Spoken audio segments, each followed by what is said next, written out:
Hello students, good morning. Today we shall start with another poem, that is The Wonderful Words.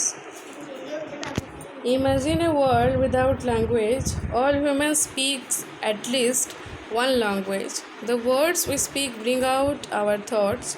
Read the following poem on words. So, imagine a world without language.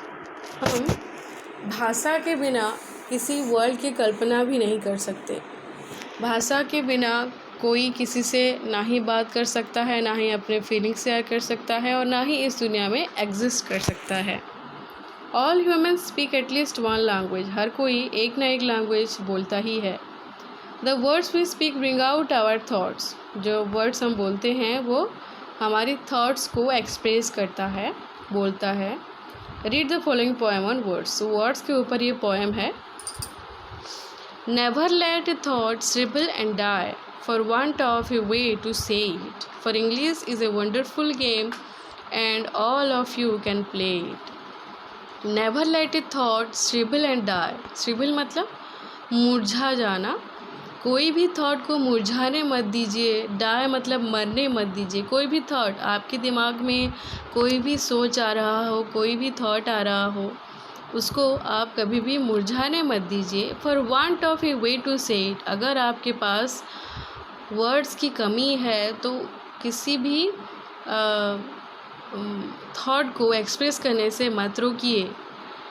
कैसे express करिए? For English is a wonderful game and all of you can play it. क्योंकि English एक बहुत ही सुंदर wonderful game है, wonderful भाषा है और आप इसको यूज़ करके अपने थॉट्स को आप एक्सप्रेस कर सकते हो। All that you do is match the words to the brightest thoughts in your head. आपको क्या करना है कि आपके दिमाग में जो भी थॉट्स आ रहे हैं, वर्ड्स आ रहे हैं, उनको मैच करना है और आपको ब्राइटेस्ट थॉट्स को, जो सबसे सुंदर, सबसे उज्जवल जो थॉट है आपके दिमाग में, उसको एक्सप्रेस करना है।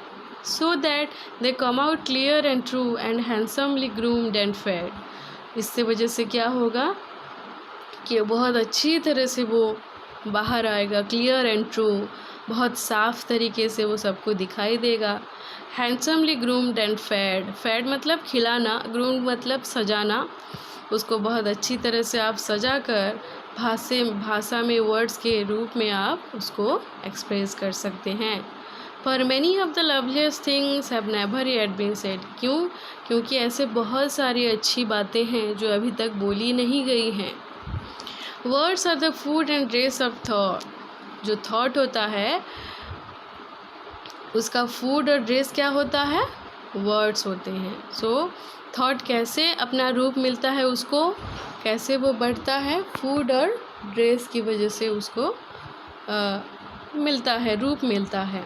They give it its body and swing. जो वर्ड्स होते हैं वो आकार देते हैं उसको, थॉट को। And everyone's longing today to hear some fresh and beautiful thing. और आजकल हर कोई बहुत ही फ्रेश और ब्यूटीफुल थिंग्स सोचने की इच्छा रखते हैं, सुनने की इच्छा रखते हैं। But only words can free A thought from its prison behind your eyes. Prison behind your eyes मतलब आपका जो माइंड है उसको बोला गया है प्रिजन बिहाइंड योर आइज। आपके आँखों के पीछे जो प्रिजन है, जो कारागार है, वहाँ से आपको अपने थॉट्स को फ्री करना है। May be your mind is holding now A marvellous new surprise. हो सकता है कि आपके दिमाग के अंदर बहुत ही अच्छे से थॉट्स जो हैं वो होल्ड करके रखा गया हो, जो कि एक सरप्राइज़ हो सकता है सबके लिए, जो सुनना चाहते हैं, जो कुछ अच्छा देखना चाहते हैं, पढ़ना चाहते हैं। सो with the help of the words we can express our beautiful thoughts through our language। अपनी भाषा के ज़रिए वर्ड्स को यूज़ करके हम अपने थॉट्स को एक्सप्रेस कर सकते हैं। Okay students, this is all about the poem The Wonderful Words. Now we shall see the question answer. देखो यहाँ पर पेज नंबर 83 में वर्किंग विद द पोएम है, कंप्लीट द लाइन्स बोला गया है। Do not let it thirst, shrivel and die because for want of a way to say it. English is a wonderful game with words that everyone can play. One has to match to the brightest thoughts in your head.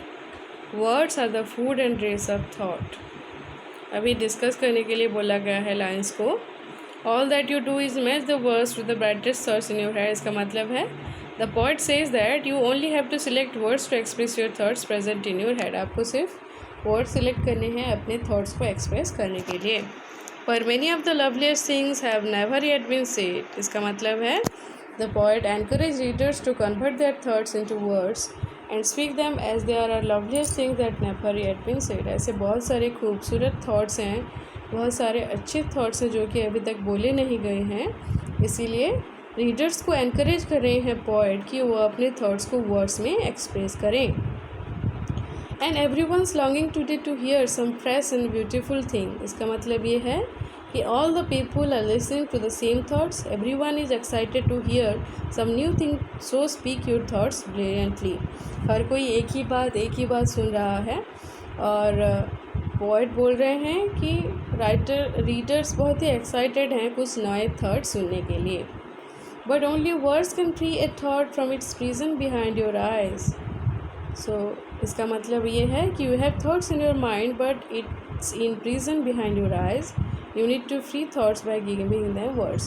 आपके prison में, आपके दिमाग में वो बंदी होके रह गए हैं थॉट्स, so आपको उनको फ्रीडम देना होगा, उनको फ्री करना होगा by giving them words. Okay students, this is all about the question answer also.